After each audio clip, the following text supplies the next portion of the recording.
Ousmane Sonko ngir yàlla dimbali ñu sa bool yi parce que heure yi bool yi amee accident yi am heure yi boobu amee nit ñi dee nañ ñu dimbali ngir yàlla. Sénégal bëggul loolu. dafa am benn situation bu extraordinaire bu awaat ci yoonu Louga bi mu am accident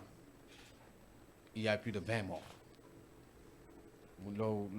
loolu yëpp dañ koy métti waaye nag nañ waxante dëgg tamit xëy benn jour daal ne Cassoarols nañ tëbb ay bool di tëgg ay bool di tëgg ay bool loolu aada bu bon la Dakar da ko bañ dépp suñu maam yi ba léegi.